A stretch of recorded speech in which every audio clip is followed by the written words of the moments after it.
tapi udah niat, itu juga sudah dihitung al-amalus sholih. Ya.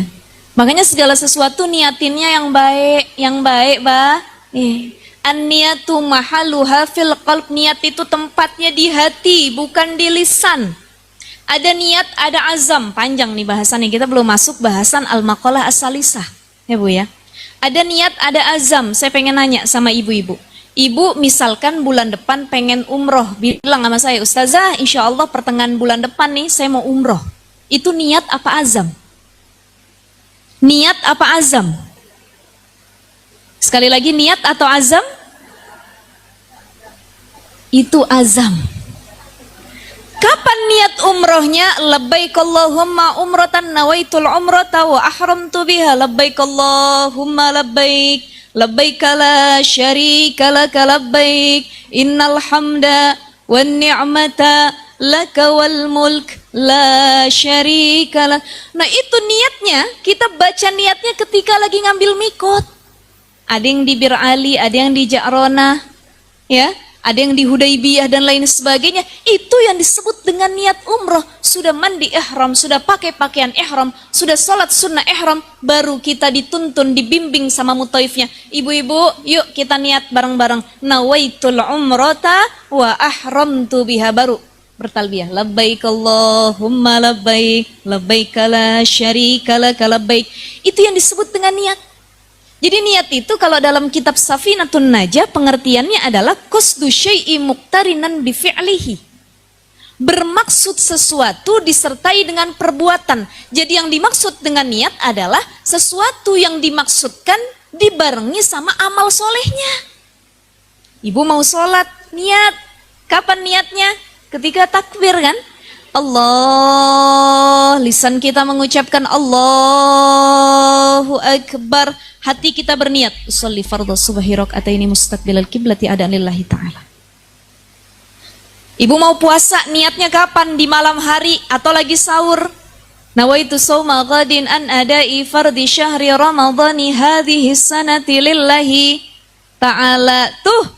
Jadi kalau ibu mau umroh bulan depan tapi bilang sekarang, itu bukan niat, keinginan, azam namanya. Ya. Maka kalau ada orang dia baru niat amal solih, belum sampai kelar amal solihnya, itu sudah dihitung amal solih. Baru niat. Makanya kita kalau berniat sesuatu itu harus benar-benar karena Allah. Tuh dalam kitab Arba'in An-Nawawi, apa? Bab pertama yang dibahas tentang niat. Kenapa? Karena hati ini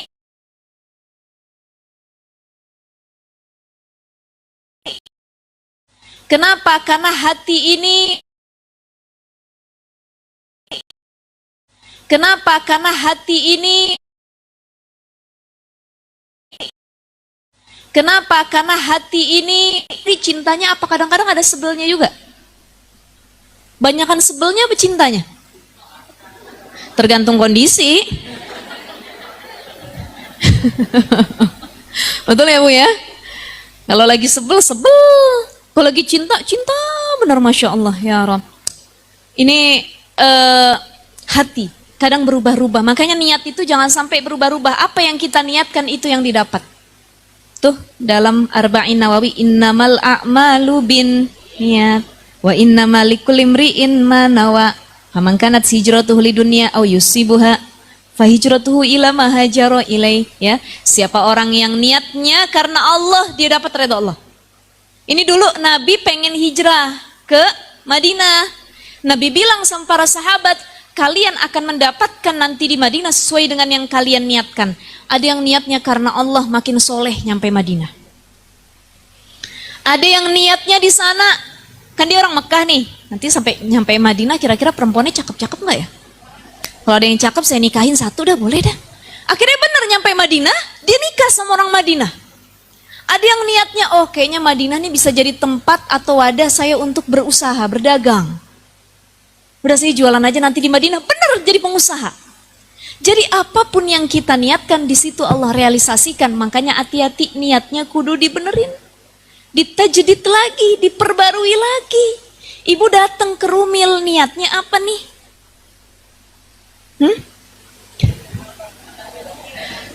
Nambah ilmu, nyari berkah atau nyari berkat? Karena banyak ibu-ibu yang tiap hari pulang ke rumah bawa berkat. Nggak setenteng, 2 tenteng. Belum yang di depan pisang masuk, jeruk masuk, lemper masuk ya. Apa hukumnya masukin makanan kue lagi ngaji, Bu? Dosa apa enggak? Dosa apa enggak?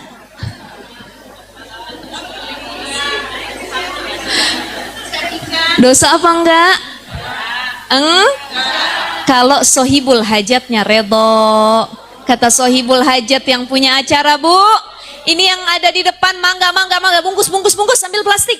Ibu-ibu biasanya kalau udah digituin buru-buru berebutan plastik. Makanya kantong atau tas yang paling ajaib itu bukan tas bapak-bapak, tapi tas ibu-ibu. Semua masuk. Masya Allah, selagi diizinkan sama sahibul bait, sahibul hajat yang punya acara itu halal. Tapi kalau belum diizinkan, kata yang punya acara, makan di sini aja, jangan ada yang dibungkus. Nggak boleh kita bungkus, tapi pelit bener begitu ya Bu ya. Biasanya sih kalau udah disajiin berarti udah boleh dibawa pulang, enggak. Jadi tergantung kita niatnya karena Allah atau karena yang lain nih. Yang pertama ditajdid dulu niatnya, ya. Itu yang pertama. Saya izin minum dulu boleh Bu? Bismillah.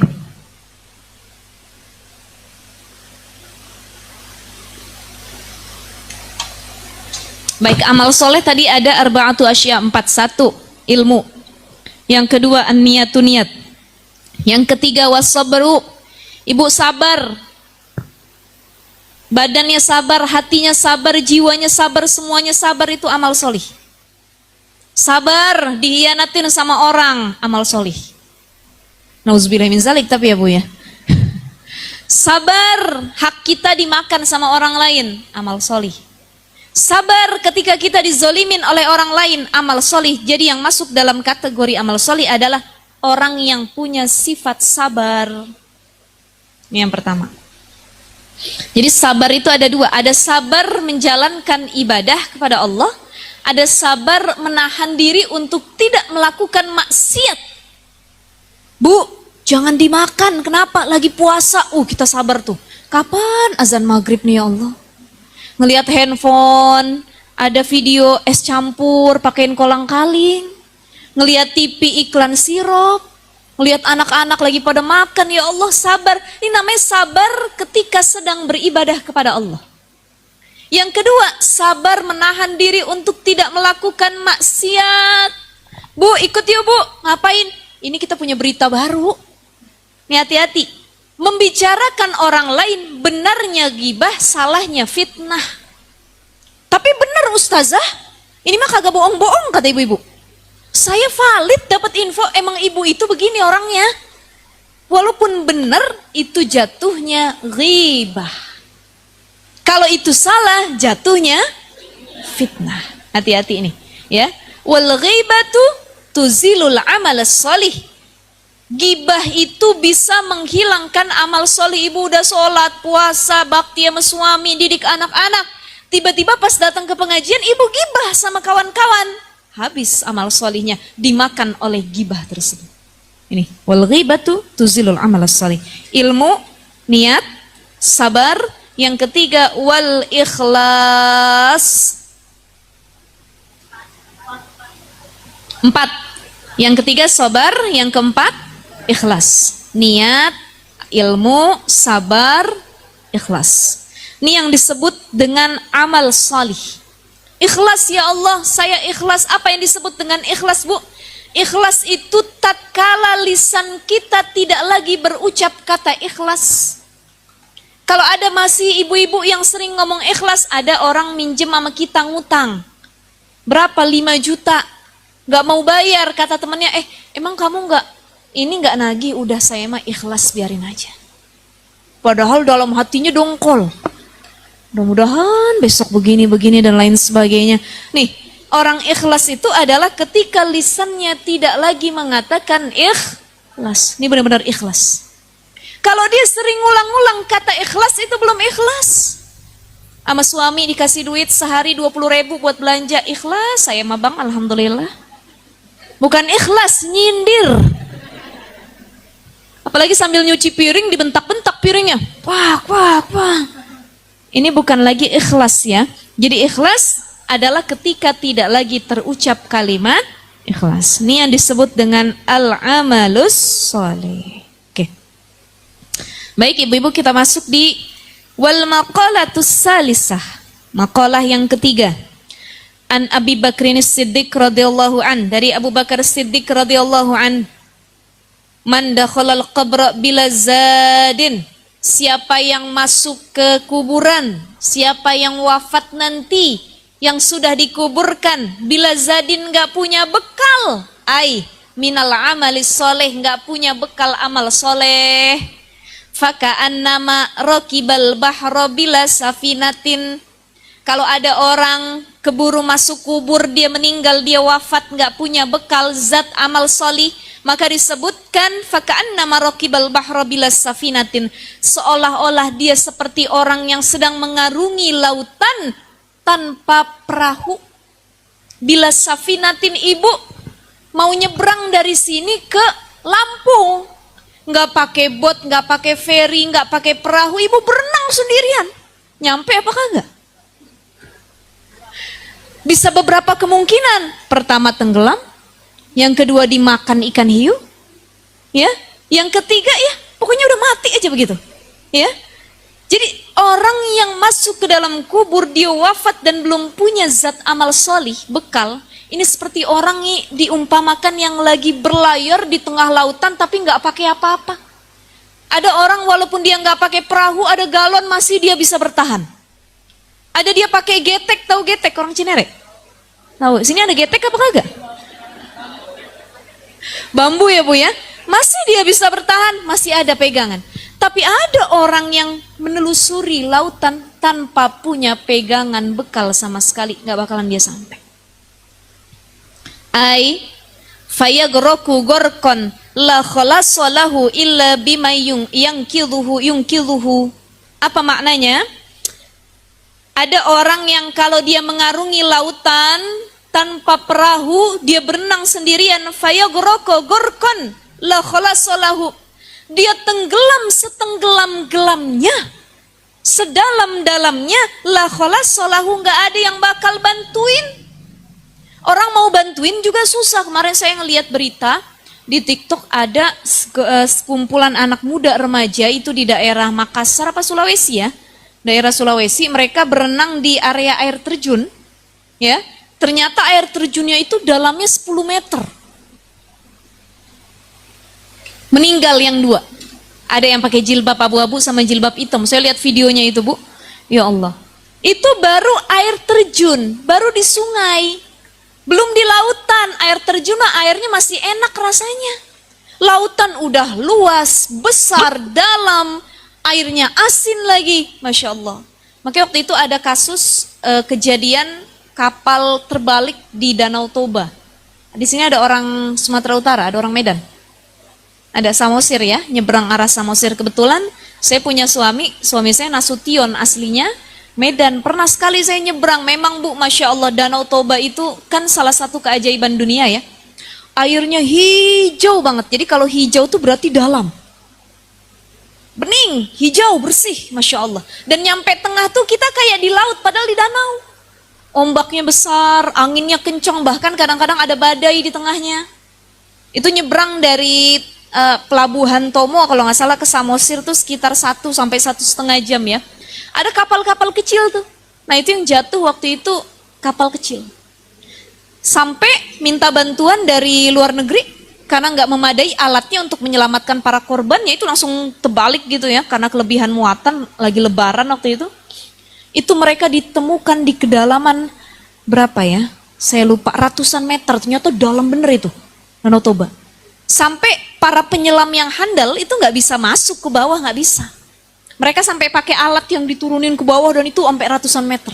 Udah kelihatan membeku semua para mayatnya itu di bawah. Masya Allah.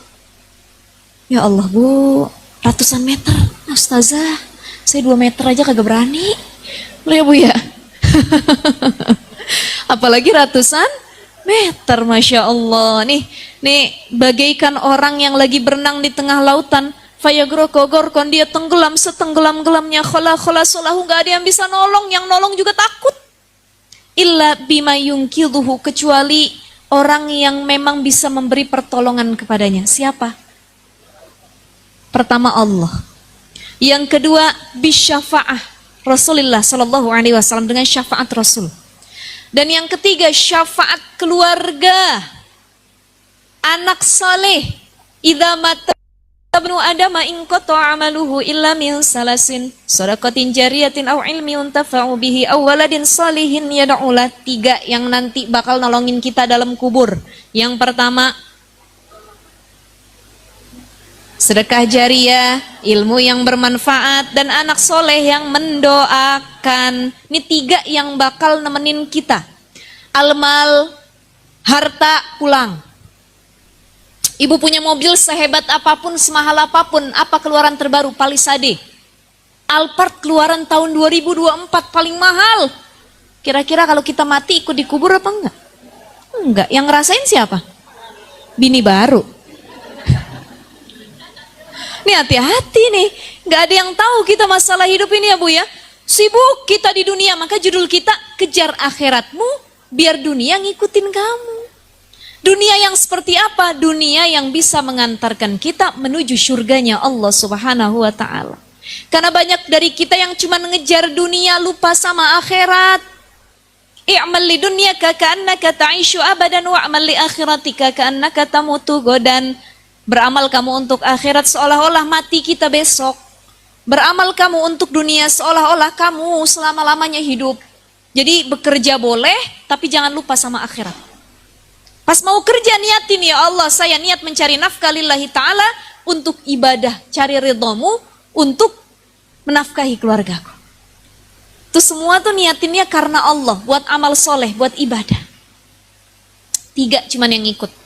Keluarga, suami, anak, secinta-cintanya suami sama ibu. Ibu deh kalau suami meninggal mau ikut dikubur apa enggak?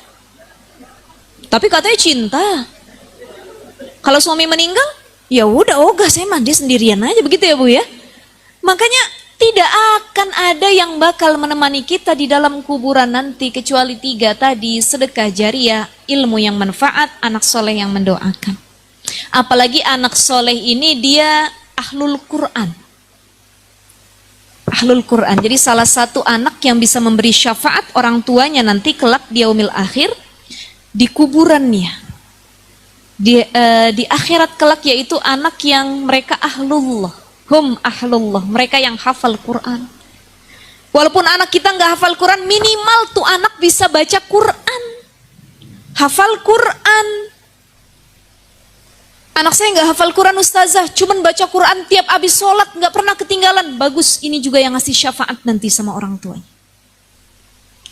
Bagaimana anak kita mau ngasih syafaat kalau ibunya tidak pernah mendidik Al-Quran? Makanya yuk ajarin anak-anak kita dulu. Ada sahabat Nabi namanya Zaid bin Sabit. Siapa Zaid bin Sabit? Ibu ada yang tahu? Siapa Zaid bin Sabit? Kenal? Pernah kenalan nggak? Pernah dengar kisahnya? Zaid bin Sabit ini adalah seorang penulis di zaman Rasulullah yang menulis wahyu. Jadi turun wahyu Al-Quran ditulis sama Zaid bin Sabit. Dia yang penulis nih, ya, hadis Rasul ditulis lagi. Kecerdasannya di atas rata-rata, pinter. Bahkan di usianya yang waktu itu masih sekitar 11 atau 12 tahun, beliau sudah hafal belasan juz. Yang mana di zaman Nabi Al-Quran itu belum dibukukan. Jadi kalau ibu buka Al-Quran, baca Quran, ini baru dibukukan di zaman Khalifah Umar bin Khattab. Dulu Quran itu masih dari mulut ke mulut. Belum ada harokatnya tuh, bacanya bagaimana tuh. Kalau ibu-ibu langsung ke Museum Wahyu, ini kalau kita umroh sekarang kan ada tuh, masuk Museum Wahyu ya. Ada Quran dulu tahun sekian, ada di zaman tabi'in, ada tuh napak tilasnya. Itu nggak ada harokatnya, gundul. Bahkan ada yang nggak ada titik-titiknya, Masya Allah. Itu masih dari mulut ke mulut. Ada yang mencatatnya di pelepah kurma, ada yang mencatatnya di pohon, ada yang mencatatnya di bajunya, dan lain sebagainya. Belum dibukukan, tapi Zaid bin Sabit sudah hafal belasan juz kala itu. Langsung dengar dari Rasul. Berkat siapa Zaid bin Sabit hafal Quran di usia belia? Ibunya Nawarah binti Malik yang menyebabkan anaknya hafal Quran. Minimal kita, Bu, kalau kita nggak hafal Quran, minimal anak kita yang hafal Quran. Betul ya, Bu ya? Kan ibu-ibu mah suka begitu, ya Allah, saya dulu susah. Sekarang ketika saya senang, minimal anak saya nggak susah, dia makan yang enak, jangan kayak saya dulu, ya Allah. Kan begitu kita? Ya Allah, saya dulu nggak sampai sarjana sekolah saya, tapi minimal anak saya kudu sarjana, ya Allah. Tuh, emak-emak kan begitu. Jangan cuma perkara duniawi yang kita doakan begitu, tapi juga ukhrawi. Ya Allah, saya nggak hafal Quran, saya nggak jadi guru, saya nggak jadi ulama, tapi minimal kelak anak saya yang bakal jadi ulama ahli Quran. Tuh, amin ya rabbal alamin. Doa kita gitu sama Allah ya.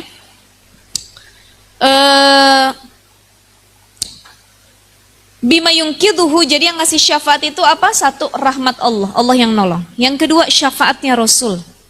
Ketika kita lagi tenggelam nanti di dalam kubur tuh, gak ada yang nolongin, Bu. Kita mau teriak-teriakan segimanapun gak ada yang nolong. Makanya kalau kita habis nganterin mayit di kubur, itu boleh berlama-lama tuh. Kenapa? Sebab kalau keluarga dan orang yang mengantarkannya sudah balik meninggalkan kuburannya, datang malaikat. Di situ mulai deg-degan. Ditanya, man rabbuka, man nabiyuka. Kalau tadi belum tuh, belum datang, masih ada keluarganya. Ketika dia sudah sendiri, baru ditanya, apa yang kamu lakukan, bagaimana amal solih kamu, sudah siap azab-azab yang lainnya di dalam kubur, ya Allah. Mudah-mudahan kita semua terhindar dari azab kubur, ya Allah. Ya, salah satu keutamaan orang yang terhindar dari azab kubur adalah mereka yang wafat husnul khatimah, meninggal pada hari Jumat atau malam Jumat salah satunya. Ini hari apa, Bu? Senin, berapa hari lagi? Ada yang minat apa enggak? Nanti aja Ustazah gitu ya, Bu ya. Masya Allah. Mudah-mudahan kita dihindarkan dari azab kubur. Dulu Nabi SAW, ini berarti benar perumpamaan ini, faka'anna marokibal bahra bilas safina. Karena orang dalam kuburan itu lagi tenggelam minta pertolongan, ya Allah, tolong saya, ya Allah. Sampai yang di dalam kuburan itu berkata, ya Allah, kalau saya punya kesempatan balik lagi ke dunia, saya akan jadi orang yang ahli sedekah. Saya akan sholat tepat waktu, saya tidak akan berzina, saya tidak akan minum minuman keras dan lain sebagainya. Kata malaikat, kemudian Allah berkata, terlambat, gak bisa balik lagi. Makanya orang yang di kuburan pada betah, Bu, gak balik-balik lagi. Ya, Bu ya, kan gak ada yang balik lagi. Kenapa? Emang kagak bisa balik lagi?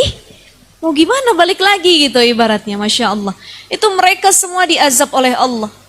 Dulu Nabi pernah jalan sama para sahabat melewati 2 kuburan. Ketika itu Nabi mendengar ada yang berteriak-teriak. Nabi bilang sama para sahabat, berhenti dulu. Kenapa wahai Rasul? Ini aku ngedengar suara tangisan dan teriakan dari 2 kuburan nih yang saling bersebelahan. Kemudian Rasul ambil pelepah kurma, tuh pelepah kurma, ya daun kurma tuh, dibelah 2 sama Nabi, ditancepin satu-satu. Ditanya sama para sahabat, wahai Nabi, apa yang kau lakukan? Kata Nabi, ini 2 orang yang ada dalam kuburan lagi teriak-teriakan, lagi disiksa. Menangis, sedih hatiku melihat umatku sedang disiksa, kata Nabi. Emang kenapa wahai Nabi? Yang pertama, kuburan yang pertama dia disiksa disebabkan karena buang air kecil yang tidak bersih. Dia punya baul kencingnya tuh nggak dibersihkan, nyepret kemana-mana. Kalau dari toharuhnya saja sudah salah, kalau dari, mohon maaf, istinja atau ceboknya sudah tidak benar, itu akan berefek kepada ibadah yang lainnya. Sholatnya nggak sah, hajinya nggak sah, ibadahnya nggak sah. Kenapa? Udah kecepretan najis bajunya.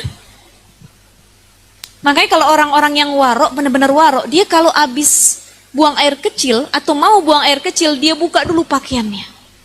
Kenapa? Biar tidak ada yang menyepret. Yang kedua ada tata cara biar kita istinja itu kan. Yang kalau dalam kitab fikih itu di awal-awal sudah dalam bab toharo dibahas. Apa tata cara istinja? Kita ngedehem, kemudian dipencet perutnya sambil didehem. Kemudian duduknya pun harus, jongkoknya pun ada cara jongkoknya. Tapi ustazah bagaimana WC zaman sekarang duduk semua? Nah iya betul ya Bu ya. Boleh-boleh saja duduk dengan catatan tetap didehem dan dibersihkan perutnya, dipencet gitu. Biar keluar kotorannya semua. Karena banyak sekali yang dia belum tuntas kencingnya. Ketika sholat mau sujud, mau ruku, Allahu Akbar, keluar.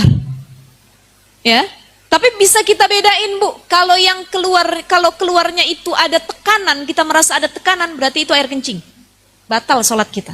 Tapi kalau kita merasa basah pakaian dalam kita karena keluar dan keluarnya itu bukan ada tekanan, cuman kayak basah aja, bisa jadi itu sisa air yang masuk ke area alat vital kita.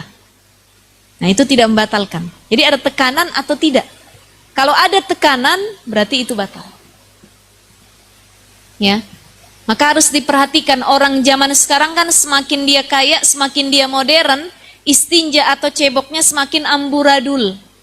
Kita jalan-jalan ke hotel bintang 3. Di hotel bintang 3 masih ada ember, masih ada gayung, masih ada selang. Kadang-kadang WC-nya duduk, kadang-kadang jongkok. Tuh kita yang namanya cebok kayak di rumah enak Bu. Wow, berapa ember tuh. Air ngalir, pur terus ya. Bersih.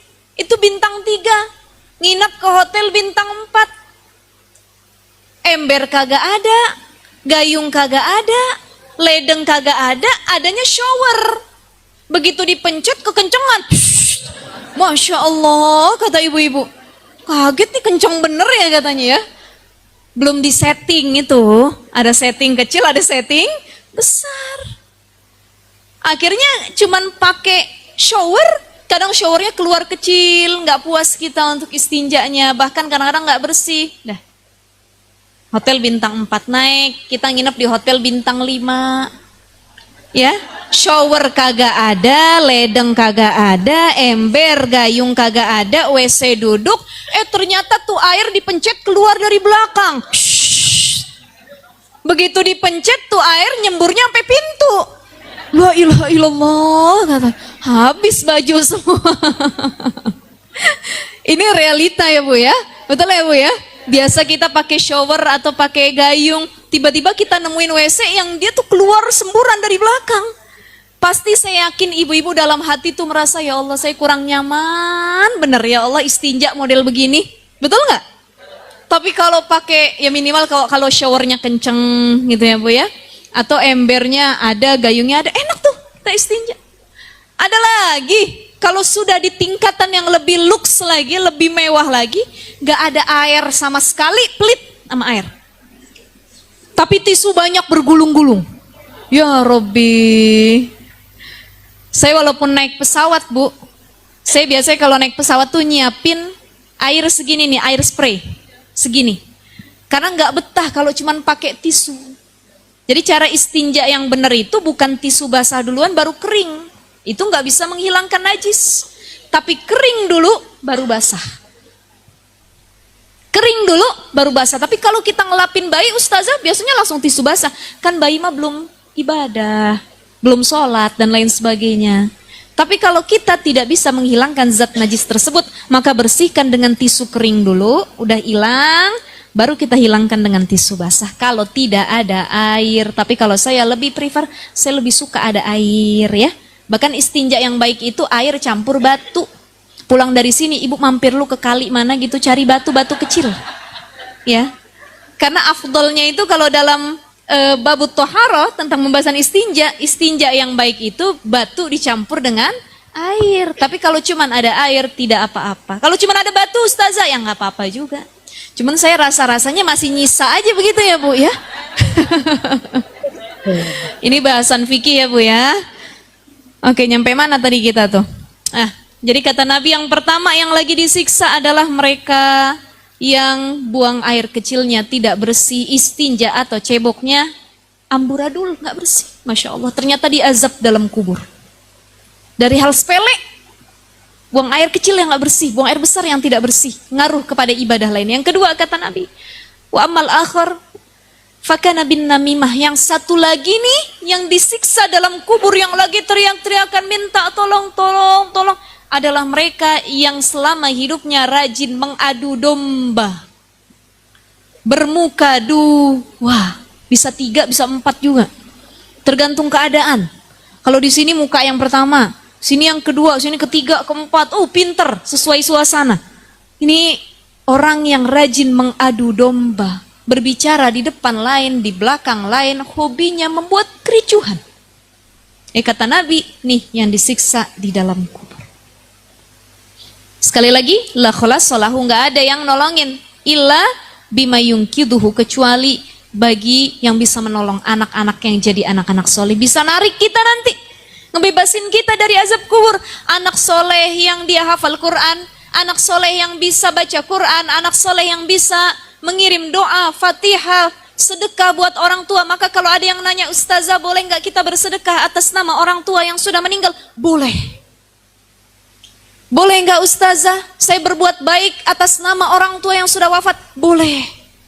Boleh nggak Ustazah saya kirim doa sama orang tua, kirim fatihah? Boleh. Karena tahu nggak ibu-ibu sekalian, ternyata mayit itu di dalam kubur itu berebutan kalau ngambil kiriman. Jadi kiriman doa, fatihah itu kayak makanan buat mayit di dalam kubur. Kita baca Fatihah. Ala hadiniya wa ala kulli niyatin khususon. Kita khususon nih, ya. Kita sebutin misalnya Fatimah binti Ahmad. Itu kan berarti khusus nih buat emak kita, buat ayah kita. Tapi ketika kita bilang khususon wali jami'il muslimina wal muslimat wal mu'minina wal mu'minat al ahya'i minhum wal amwat. Kita bilang semua muslim dan muslimat dikirim tuh ke alam barzah, ke alam kubur, berebutan mereka. Ibarat kita nih ada ibu-ibu bawa nasi kebuli, cuman 1 tampah, yang makan segini orang, rebutan. Kadang-kadang ada yang tidak kebagian. Tapi ketika kita ngirim langsung sama orang tua kita, kita yang doa anaknya langsung, makanya rugi orang tua yang meninggal, anaknya nggak bisa ngaji, anaknya nggak pernah ingat, anaknya nggak pernah ngirim doa, bacaan Quran, Fatihah kepada orang tuanya. Ini orang tua yang rugi. Jadi orang tua yang rugi itu bukan orang tua yang anaknya tuh nggak sukses perkara dunia, bukan. Tapi anak yang tidak sukses perkara akhirat, itu yang disebut dengan orang tua yang rugi. Anak saya nggak nyampe S1, S2 Ustazah, nggak apa-apa, tapi hafal Quran nggak hafal, ibu tidak rugi secara akhirat. Anak saya S3 Ustazah, sekolahnya tuh di Oxford, Harvard, apalagi ribet bener nyebutnya ya Bu ya. Di luar negeri dapat beasiswa. Oh, Masya Allah Ustazah, pokoknya pinternya bukan main. Bisa ngaji? Nggak bisa Ustazah. Nutup aurat? Enggak juga Ustazah.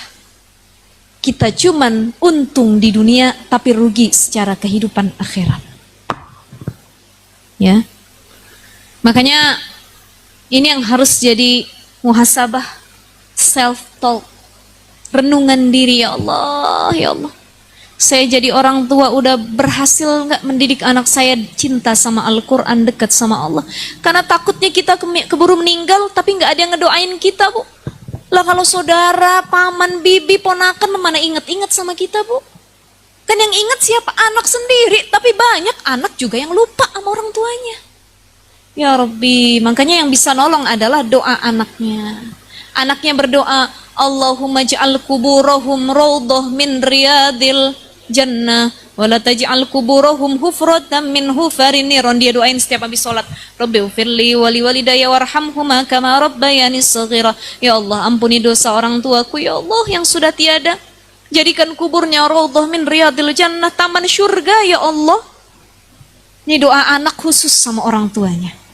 Ya, ada anak yang kagak bisa ngaji, boro-boro ngaji, baca Yasin aja dia kagak bisa. Jadi ketika orang tuanya meninggal, ini mayatnya lagi ada di ini, dia setelin tuh YouTube. Yasin, wal Qur'anil Hakim, yang dapat pahala YouTube. Bukan dia. Ya. Maka yang harus dilakukan adalah bagaimana kita punya syafaat kelak, salah satunya adalah pertolongan dari anak yang solih dan solihah. Kejar akhirat, kita bilang sama anak-anak kita, nak, dunia sementara cuma tempat singgah nak. Kita ibarat mau jalan, tujuan kita kemana? Mau ke puncak Bogor, kita berhenti di SPBU Sentul. Itu berhenti kita, dunia. Tujuan akhir kita puncak, akhirat. Jadi ngapain kita berhenti di pom bensin? Ngisi bensin. Numpang kencing doang di situ. Ini dunia ngapain? Mencari ridha Allah, numpang sebentar, numpang lewat. Makanya nggak ada yang kekal, capek ngejar dunia, ngumpulin harta. Alhaqumut takasur hatta zurtumul maqabir. Saya sama suami Bu, kalau lagi itu suka merenung ya. Kebetulan kita berdua sama-sama penceramah ya Bu ya. Jadi kalau penceramah sama penceramah nih ngomonginnya pasti kalau nggak hadis Quran. Bareng-bareng kalau nggak saling bertengkarnya ngomongin begituan ya. Begini. Asal kita salah satu punya keinginan misalkan. Saya ngomong sama suami, ya namanya istri kan kadang-kadang punya keinginan ya Bu ya. Betul nggak Bu? Mau dia ustazah, mau dia bukan ustazah kan semua punya keinginan. Saya bilang sama suami, Abi kenapa? Kayaknya Uma pengen beli tas yang model begini Bi, kayaknya. Emang berapa harganya? Segini. La ilaha illallah, kata suami saya. Bagus buat yang lain dah.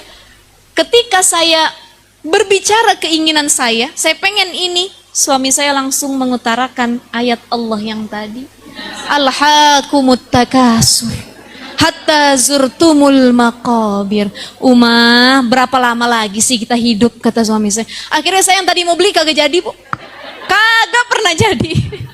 Karena setiap mau beli diajak merenung. Alhaqumut takasur hatta zurtumul maqabir. Bermegah-megahan itu enggak Allah sukai. Buat apa sih? Kita coba, kata suami saya, lihat mana yang kebutuhan, mana yang prioritas, mana yang cuman keinginan. Jadi yang bedain kebutuhan dengan keinginan tuh apa? Kebutuhan itu benar-benar butuh. Coba lihat 3 kali ibu-ibu mau beli jilbab di Shopee, udah demen bener tuh sama jilbab. Dimasukin keranjang tapi kagak dibeli-beli. Yang pertama duitnya kagak ada, nunggu duitnya ada. Yang kedua mikir lagi manfaat apa enggak ya. Ini kerudung warnanya hijau, perasaan hijau udah 5 biji di lemari ini. Oh beda nih, yang itu hijau tua, ada hijau muda, nih hijaunya hijau lumut. Kan perempuan begitu, ribet bener.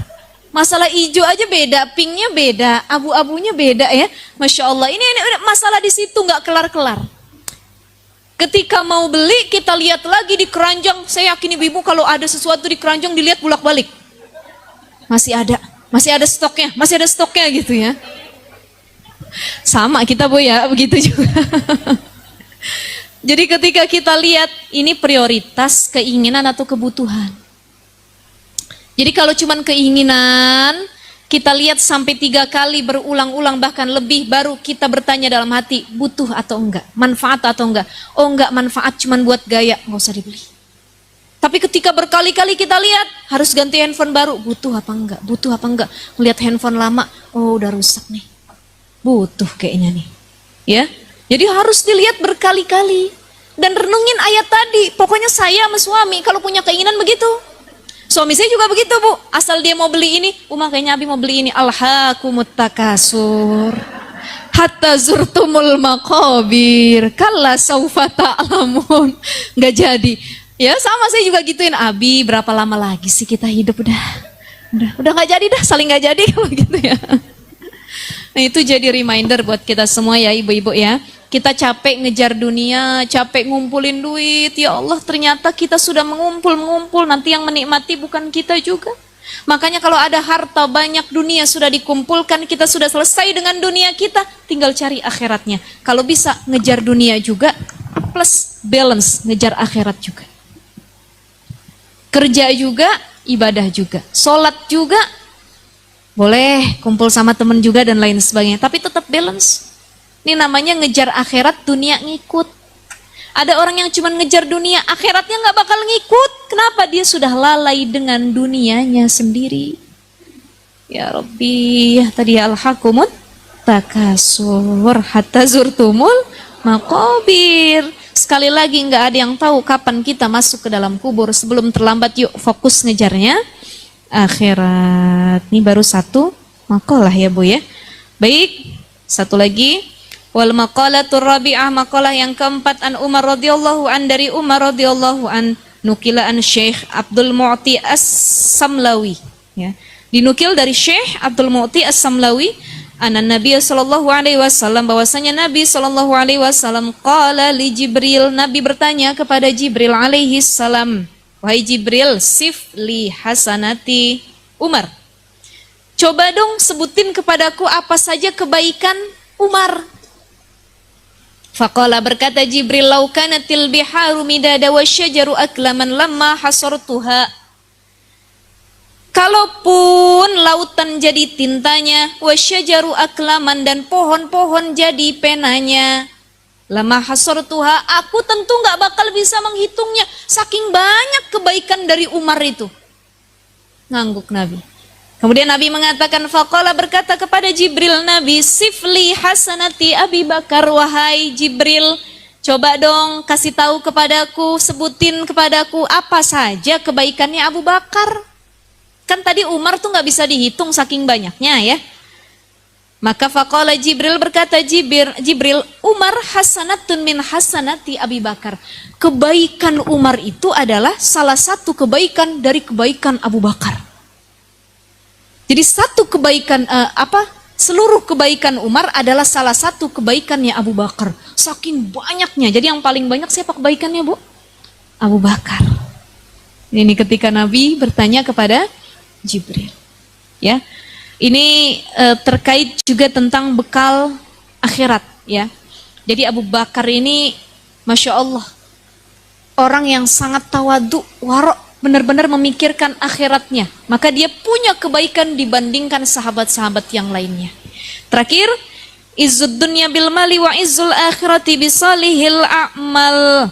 Kemuliaan dunia dengan banyaknya harta, wa izzul akhirah, dan kemuliaan akhirat bisalihil a'mal, dengan baiknya amal. Ai fala tataqwa umur dunya wala tasluhu illa bil amwal wala tataqwa umurul akhirah wala tasluhu illa bil a'malis salihah. Ya, jadi yang membuat seseorang itu dapat kemuliaan dunia sebab dia punya harta yang banyak, cuma sekedar dunia dia genggam. Ya. Wa izzul akhirah, tapi dia punya kemuliaan akhirat ketika apa? Dia genggam amal solih di tangannya. Coba lihat deh Bu, orang yang punya privilege. Ini bahasa Cinere ya Bu ya. Betul nggak? Privilege itu apa? Apa bahasanya tuh?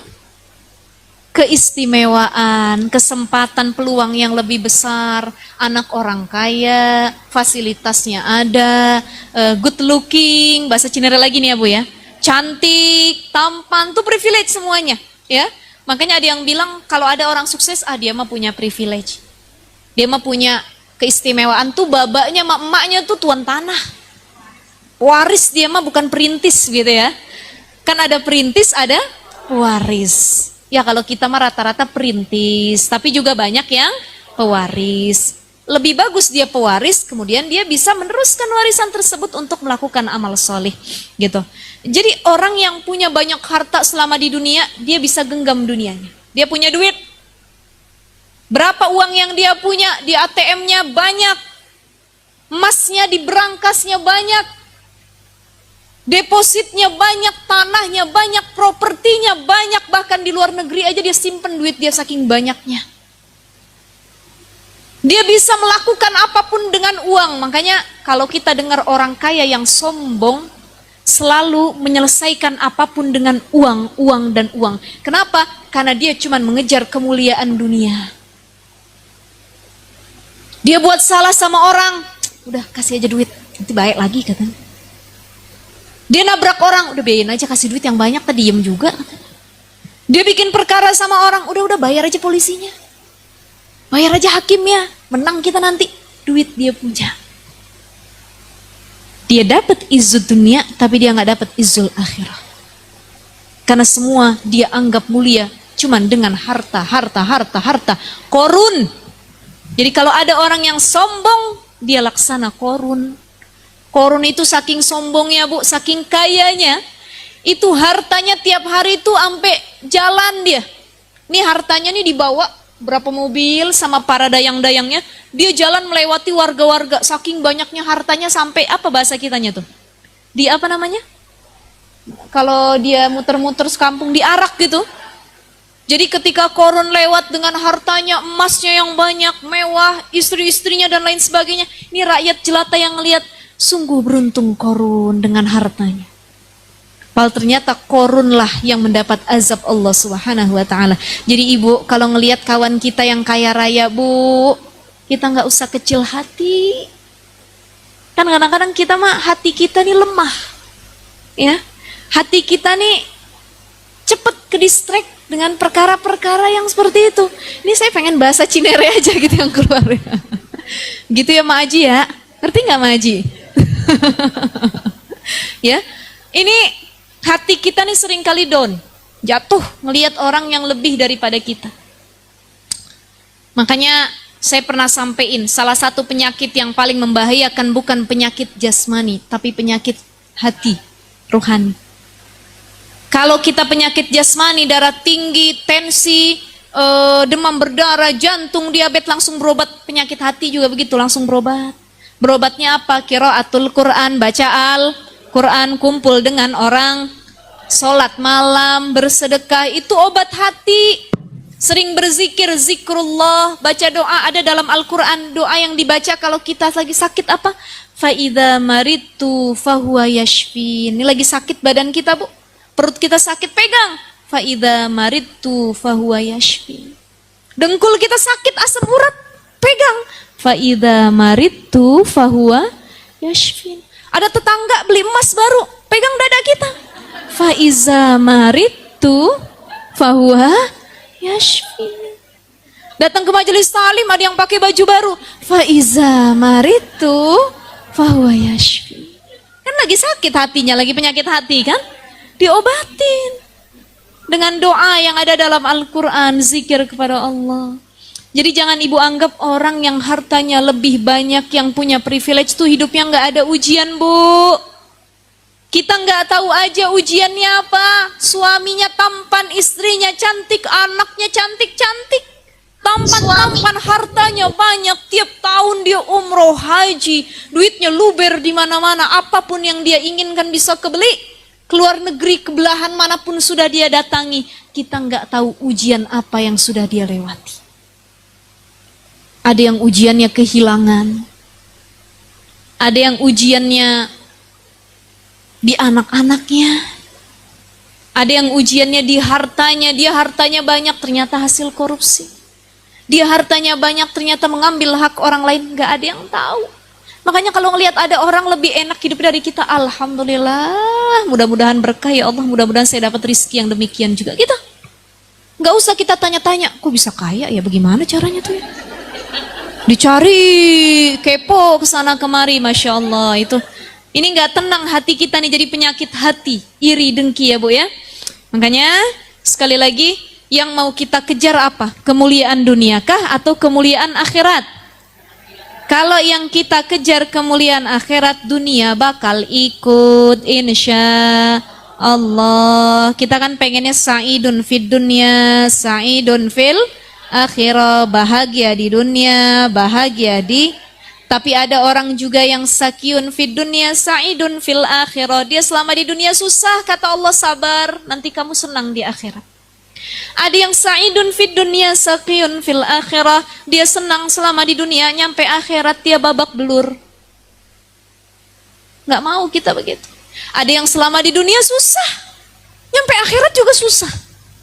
Ya Allah, ya Rahman, itu nggak jadi perbenahan diri. Tapi insya Allah kita pengen yang tadi ya Bu ya, senang di dunia, senang di akhirat, mengejar kemuliaan dunia, dapat juga kemuliaan akhirat. Ya, insya Allah. Maka sekali lagi, kemuliaan akhirat bisa kita gapai dengan amal soleh. Yang kedua, kemuliaan akhirat bisa digapai dengan zikrullah, zikir kepada Allah. La ilaha illallah Muhammadur Rasulullah. Orang yang berhasil di akhir hayatnya mengucap la ilaha illallah dakhalal jannah. Dia dapat syurganya Allah. Dan orang yang paling mulia kelak di akhirat di sisi Allah adalah mereka yang dapat dua perkara. Satu, ridho Allah. Yang kedua, syurga Allah. Ada orang berbondong-bondong masuk syurga, sudah menikmati syurga sedemikian rupa, jannatin tajri min tahtihal anhar khalidina fiha abada. Ya Allah, sungainya beraneka ragam isinya, ada yang madu, ada yang susu, ada yang arak, ada yang jus dan lain sebagainya. Perut nggak ada yang namanya lapar dan kenyang tiap waktu kita makan. Nggak ada lagi syahwat, setiap saat bisa kita. Nah gitu ya, itu bahasanya saking enak di syurga. Apapun yang diinginkan ada, pengen ngomong ini, ada, dan lain sebagainya. Itu kenikmatan syurga. Tapi nanti kelak di syurga banyak juga yang menangis. Ditanya sama Allah, madza turidun? Kalian yang sudah pada masuk syurga, apa yang kalian inginkan? Dijawab oleh para penghuni syurga, ridhoka ya Rabb. Kami pengen ridhomu. Karena kami masuk syurga cuman karena amal solih, bukan karena engkau ridho. Makanya sekali lagi, setiap beramal solih, niatinnya mengharap ridho Allah. Saya bukan karena yang lainnya Allah, tapi karena Allah. Ridho ya Rabb. Faman kana yarju liqa'a rabbih falyamal amalan shalihan wa la yusyrik bi'ibadati rabbih ahada. Jadi dua nih Bu. Kalau kita pengen dapat ridho Allah sama syurganya Allah, falyamal amalan shalihan, beramal saleh tadi, wala yusyrik bi'ibadati rabbih ahada. Kalau biar dapat ridhonya Allah, jangan sekutuin Allah dengan hal apapun. Allah nggak ridho walaupun sebanyak apapun amal solih kita. Kita percaya kepada selain Allah, mintanya kepada selain Allah, bersandar kepada selain Allah, nih Allah nggak ridho, cuma dapat syurga tapi nggak dapat ridho Allah. Maka sekali lagi doa kita yang selalu kita baca, Allahumma inna nas'aluka ridhaka wal jannah wa na'udzubika min sakhatika wan nar. Amin ya rabbal alamin. Ini terkait pembahasan dunia belum kelar Bu, karena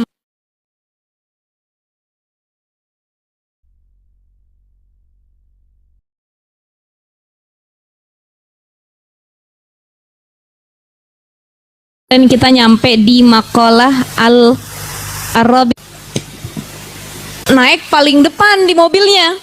Tuh yang mobil nomor 2 sampai nomor 50 kita ikutin dari belakang, ngarak kita. Ya, ibaratnya diketimpringin bahasa kitanya. Jalan muter-muter di lingkungan masyarakat sampai semua penduduk kala itu di Mesir, mereka bilang begini, ya Allah, sungguh beruntung menjadi korun. Alangkah indahnya hidup sebagai korun yang sangat-sangat kaya raya dan hidupnya diliputi dengan kemewahan. Pernah nggak ibu-ibu kita ngelihat tetangga, saudara, kerabat, mereka lagi kecukupan harta, uangnya banyak, emasnya dari ujung sampai sini nih. Kan salah satu penyakit kita perempuan itu cinta kepada hiasan-hiasan, emas, berlian, ya. Zuina linnas hubbus syahawati minan nisa wal banin wal qanatiril muqantarati minadh dhahabi wal fiddati wal khailil musawwamati wal an'am. Hari ini tema kita gelisah duniawi dan ukhrawi. Mana yang harus diutamakan? Gelisah duniawi atau ukhrawi? Ukhrawi. Tapi kebanyakan yang kita lakukan gelisah apa? Duniawi. Ya Allah, anak saya belum dapat kerja, anak saya belum dapat jodoh. Ya Allah, suami saya nggak naik-naik jabatannya. Ya Allah, besok saya makan apa? Ya Allah, kapan saya beli mobil? Ya Allah, saya kapan kebeli rumah? Duniawi yang terus kita gelisahin. Itu juga yang terjadi pada penduduk Mesir kala mereka melihat korun. Ya Rob, betapa beruntungnya korun jadi orang kaya raya. Kita punya tetangga, kerabat lagi kecukupan harta, pengen beli apapun gampang, nggak kayak kita mikir 2 kali. Cukup apa enggak ya? Kalau beli ini besok ada pegangan apa enggak ya? Kan sering kita begitu ya. Tapi ada orang yang dia mengeluarkan duitnya tanpa berpikir panjang. Sedekahnya banyak, beli tas yang branded langsung dia bayar cash. Pengen beli mobil yang mewah dia bayar tunai. Duitnya berlebih lagi, bukan cukup lagi tapi berlebih. Seringkali timbul di benak kita, di hati kita, ya Rob, enak bener jadi dia nih. Apa ujian hidupnya ya Allah? Ini penyakit orang zaman sekarang, kalau ada yang punya nikmat, dia langsung berkata, dia diujinya di belah mana sih? Ujiannya apa sih katanya? Bener nggak Bu begitu? Saya lihat komentar-komentar ya yang ada di media sosial, baik itu platform TikTok, Instagram atau apapun. Kalau ada orang update tentang kebahagiaan hidupnya, dia update tentang suaminya yang tampan, istrinya yang cantik, anak-anaknya yang lucu, ya, kehidupan duniawi yang dilimpahi dengan harta yang banyak. Kemudian kita lihat, kita like, nggak berani komen, cuman like doang. Kita berpikir habis ngelihat komen ataupun kita ngelihat postingannya, ya Allah, ini orang ujiannya di mana sih? Kok kita yang sibuk nyari-nyari ujian dia? Itu mah urusan Allah. Artinya kalau kita masih bertanya hal demikian, ada rasa dengki yang tertanam dalam diri kita. Kita lagi nunggu nih orang ujiannya mana sih? Yang bagaimana? Laki ganteng soleh, istri cantik soleha, uang banyak, pekerjaan bagus, anak-anak dikaruniai sama Allah, mertua baik, ujiannya apa sih? Jangan pernah bertanya ujian orang lain apa. Cukup menggelisahkan apa ujian kita selama di dunia. Karena selama ini yang terjadi kepada kita, kita lebih suka memikirkan kehidupan orang lain dibandingkan memikirkan kehidupan dunia dan akhirat kita. Makanya aib orang, kehidupan orang, pintar kita komentarinnya, Masya Allah. Tapi kalau hidup kita sendiri, susah untuk mengomentarinya. Maka itu yang terjadi kepada penduduk Mesir kala itu. Betapa beruntungnya wahai Korun, aduh enaknya jadi orang kaya. Ya ampun, Korun mah gak ada susahnya. Banyak banget deh keutamaannya. Tapi dia lupa, ternyata ada Allah cabut satu hal dari Korun. Di samping kekayaannya yang berlimpah, uangnya banyak, istrinya cantik, apa yang dia mau dia bisa beli. Di sini Allah cabut hidayah, petunjuk dari hatinya. Kemarin sudah kita bahas di pembahasan sebelumnya. Sayati zamanun ala ummati yafirunal ulama wal fuqaha fayabtaliyahumullah bisalasatin baliyah.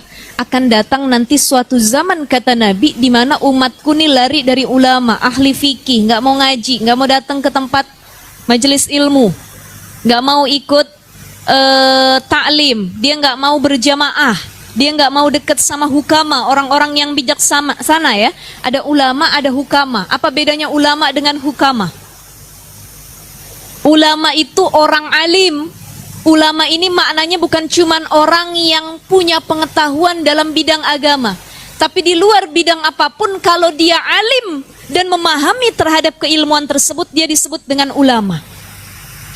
Ilmuwan bahasa Indonesianya.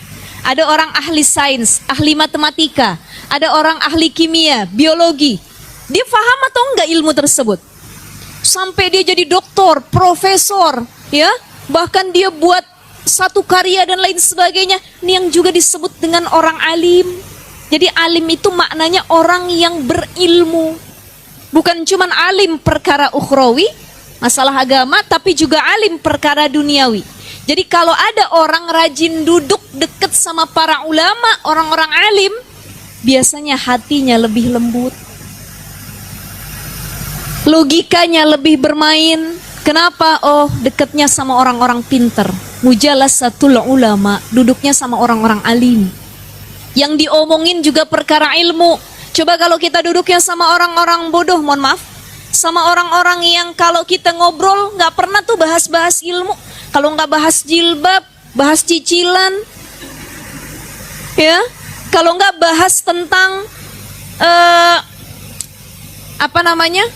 saling berlomba-lomba perkara duniawi. Anak saya mah udah masuk perguruan ini, padahal hasil nyogok. Ya. Yang satu lagi, nggak apa-apa, anak saya mah nggak mau kuliah di situ, dia mah nanti di luar negeri, dan lain sebagainya. Saling fastabikul, bukan khairat, tapi perkara duniawi yang diagung-agungkan. Nah, ini jadi reminder muhasabah penting buat kita semua, ibu-ibu sekalian. Yuk rubah atau pilih-pilih selektif siapa yang jadi kawan duduk kita. Itu yang menentukan kualitas diri kita. Kalau kita rajin duduk sama para ulama, duduk doang dengerin, Masya Allah. Ini ada orang alim, mau dia ahli matematika, ahli fikih, ahli tafsir dan lain sebagainya, kita cuma dengerin dia ngomong, kebuka cakrawala pemikiran kita. Jadi logika kita lebih bermain. Yang kedua, rajin duduk dengan hukama. Siapa itu hukama? Hukama itu orang yang dia alim dia tahu ilmunya dan dia mengamalkan terkait ilmu yang dia peroleh. Kalau ulama, ada orang yang alim, pintar, tapi dia belum tentu ngamalin kepintarannya.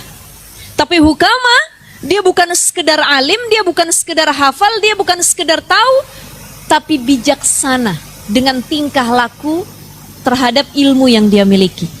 Dia tahu bagaimana cara berbicara yang baik, tahu ilmunya. Maka ketika dia berbicara kepada orang lain, layyinan, dia berbicara dengan lemah lembut. Ini disebut dengan al-hukama, orang-orang yang bijaksana.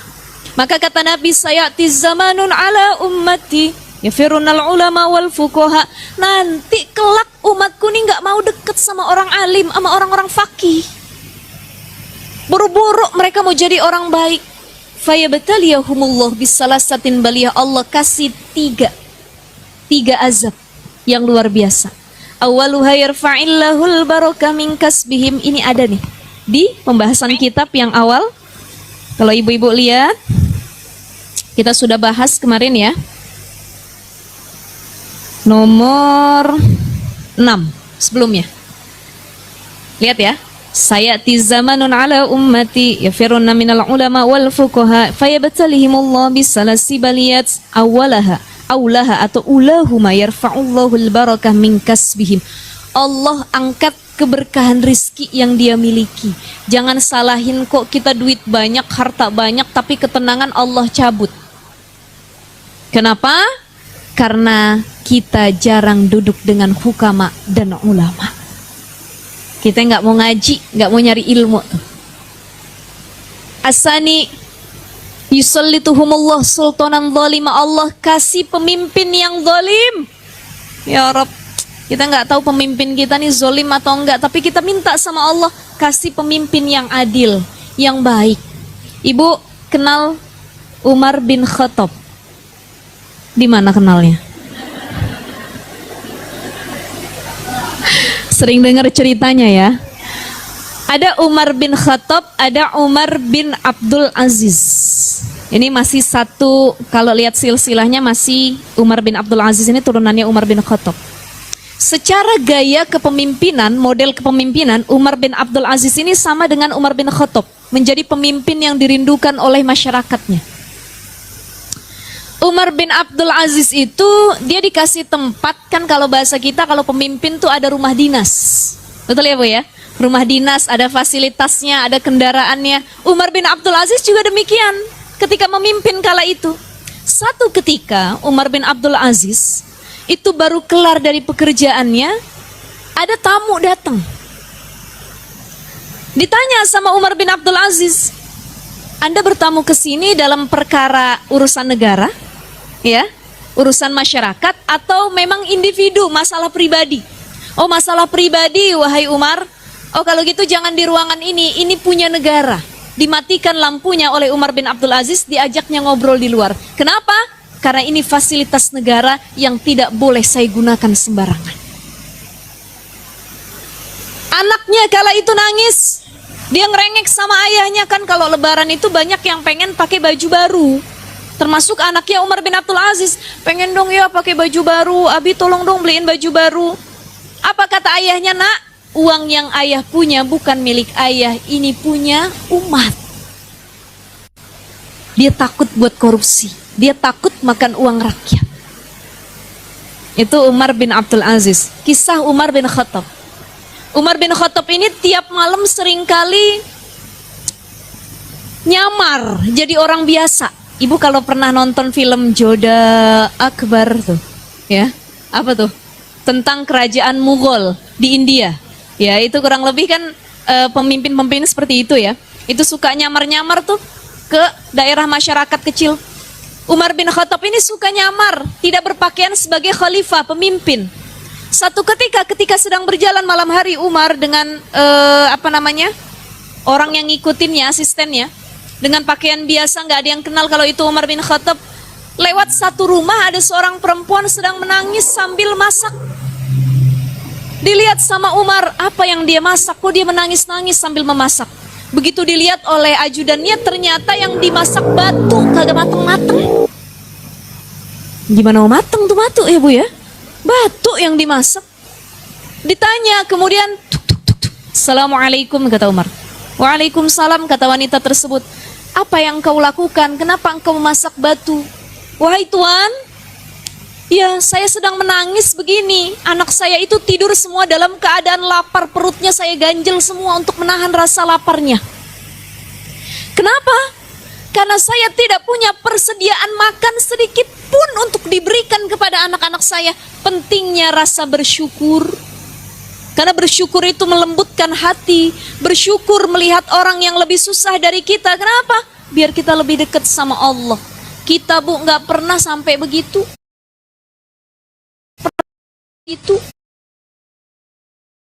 Pernah nggak ibu saking lapar taruh batu di perut, lapar benar. Semalaman tidur, nggak pernah. Ada orang punya telur 1 biji, dia masak telur itu didadar, dibagi sekeluarga 10 orang, dipotong, makan anaknya semua. Berkah, cukup. Tapi ada orang yang anaknya 1, dia makan di restoran ini 1 porsi, 1 porsi, 1 porsi, nggak ada yang habis makanannya. Pentingnya rasa bersyukur. Dia bilang, anak saya kelaparan dan tidak punya saya persediaan apapun. Balik, Umar bin Khattab dia bilang, wahai wanita yang sedang memasak ini, sebentar, ajudan saya akan memberikan sesuatu. Tapi dia nggak tahu kalau itu Umar bin Khattab. Esokan harinya, kemudian ajudannya pergi disusul oleh Umar bin Khattab. Kata Umar bilang begini, cukup saya yang membawa beras ini, gandum ini. Kenapa? Karena dia umatku. Dia itu adalah masyarakatku. Mohon maaf, ketika sebelum pergi, perempuan itu ngomong gini sama Umar. Saya nih kelaparan, gak punya apapun untuk diberikan kepada anak saya. Ini saya punya pemimpin namanya Umar bin Khattab, gak pernah dia peduli sama umatnya. Masa saya kelaparan seperti ini? Dia gak tahu yang lagi diajak ngomong Umar bin Khattab. Kata Umar, baik, tunggu sebentar, ajudan saya akan mengambil makanan untuk Anda. Pergi, Umar bin Khattab pun ikut ke tempat pengambilan beras tersebut, gandum. Yang bopong berasnya, yang ngambil gandumnya itu langsung Umar. Bukan lagi nyuruh dan ajudannya. Dia bawa beras itu. Kata ajudannya, wahai Umar, biarkan saya bawa. Jangan, ini beban dan tanggung jawab saya di hadapan Allah. Dia bawa uculuk, Assalamualaikum. Dikasih, akhirnya bisa makan sekeluarga. Apa yang terjadi keesokan harinya, Umar bin Khattab lewat lagi dan perempuan itu bilang, Anda bukannya laki-laki yang semalam yang bantuin kita ngasih gandum beras? Kata ajudannya, ini adalah Khalifah Umar bin Khattab. Tuh perempuan malu. Kadang-kadang emang kita perempuan jarang disaring kalau ngomong ya. Tiba-tiba langsung ngomel aja. Nggak nyari tahu dulu ini siapa nih dan lain sebagainya gitu ya. Akhirnya dia bilang, dia berterima kasih, wahai Umar, ya Allah, engkau ternyata pemimpin yang adil. Bahkan engkau membawakan beras untuk makan keluargaku dan anak-anakku. Ini kenapa nanti di satu zaman kata Nabi, Allah kasih pemimpin yang zalim sebab kitanya aja nggak mau deket sama ulama. Jadi jangan salah kalau nanti yang hadir adalah pemimpin yang zalim. Yang ketiga, wasalisu yakhruju minad dunya bighairi iman. Ya, salah satu azab yang Allah kasih buat orang-orang yang gak pernah duduk di majelis ilmu adalah yakhrujuna minad dunya bighairi iman. Mereka wafat dalam keadaan su'ul khatimah, tidak membawa iman sama sekali. Kita pengennya wafatnya husnul khatimah. Ibu-ibu pengen buru-buru apa nanti aja? Kalau ditanya begitu masih bingung kita ya. Sebab nih dari kita semua, jangankan ibu-ibu, saya, kita semua kalau ditanya di hati yang terdalam masih banyak cinta sama dunia dibandingkan akhirat. Betul ya? Makanya